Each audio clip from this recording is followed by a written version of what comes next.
So, welcome everybody to tonight's recital.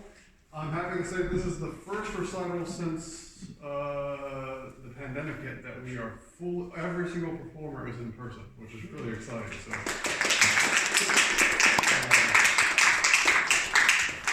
it's still not old to see people back in our recital.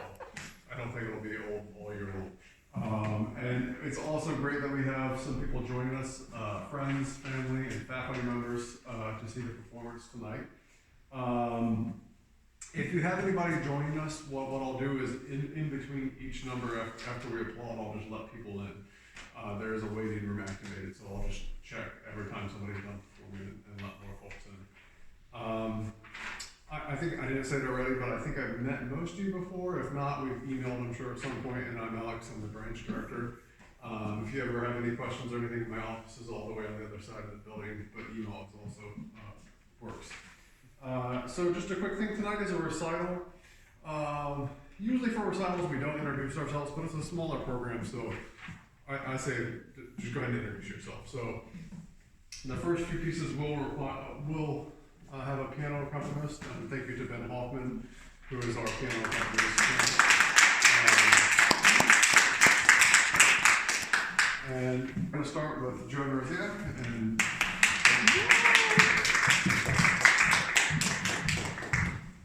Thank you, and I do have an introduction to my piece because it's sort of unusual.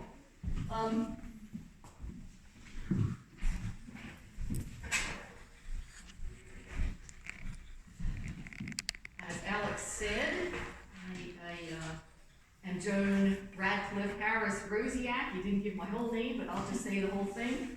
So normally, actually I'll start off with, I'm happy to be a student of Sharon Neff here at the Winfield branch. So again, my name is Joan Radcliffe Harris Rosiak, and I don't usually say all four names when I'm introducing myself, but it helps tonight because I'm going to say a relationship between me and the composer of the piece that I'm going to sing. The composer of the piece is Letitia Radcliffe Harris. So in addition to composing, she was a pianist and she was my grandmother. She was born in Philadelphia in 1890, and I have a photo of her here. I'll pass this around if you want to see it. It was taken in the mid-30s, mid-1930s. I love this photo. She's being all assertive in an elegant outfit. And the piano that's behind her is what I learned to play piano on, even though I'm here as a singer.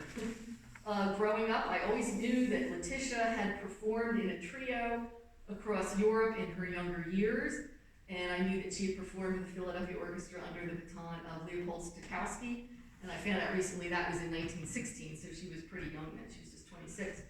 And I knew for decades, particularly during the war years, that she gave charity concerts, and they were often duets with her husband, and they absolutely focused on funding nurses' training and other causes like stocking food banks and things like that.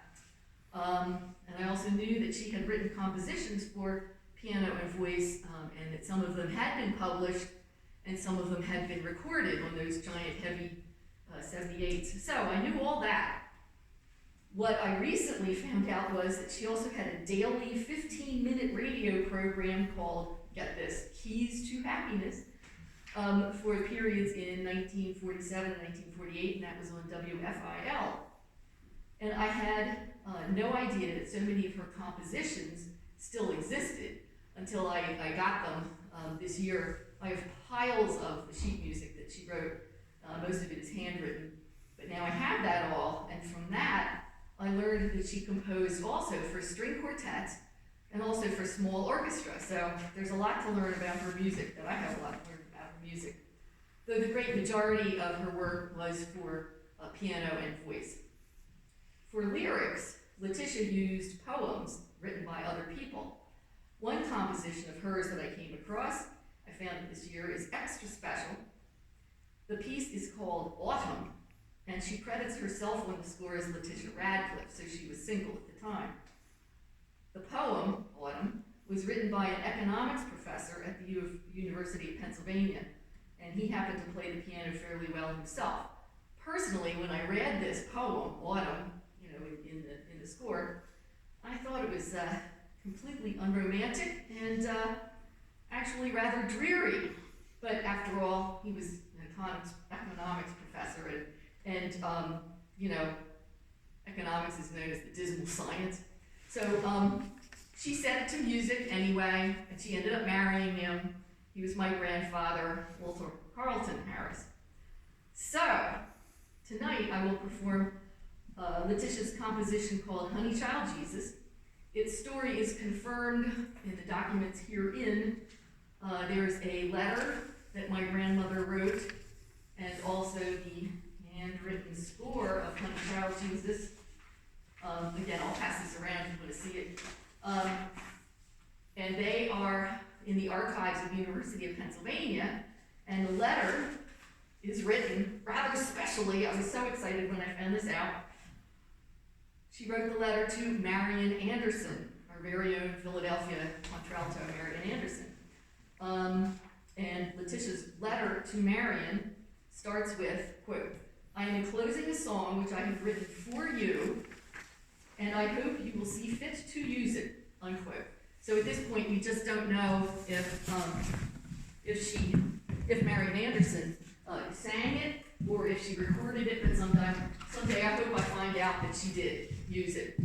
Okay, so here is Honey Chile Jesus with lyrics by Dorothy McGill, a poet, set to music in 1958 by my grandmother, Letitia Radcliffe Harris, who wrote it quote, with great respect and admiration for Marian Anderson.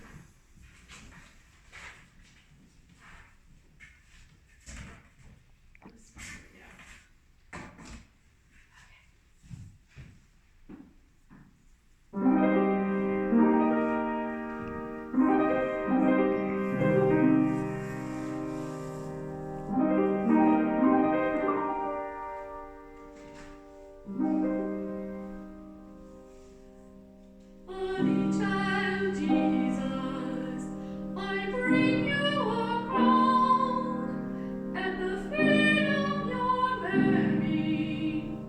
I'm laying it down. I meant to light candles and set them alight, but the crown in the time store shone pretty and bright. Honey Chile Jesus, just see this fine crown. I'm putting it here.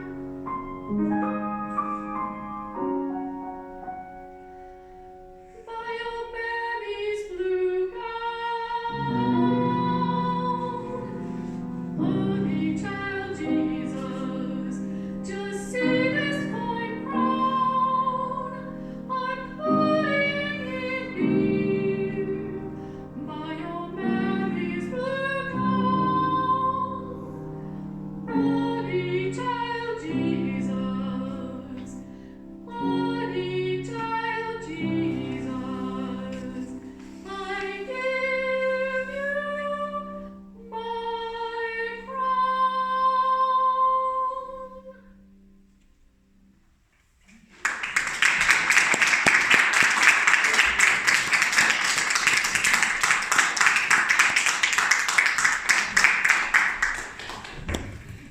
Thank you so much, Joe. That was wonderful, and what an incredible story. It's very cool. That's going in my February board report, by the way. So, Oh, cool. that's very cool. Share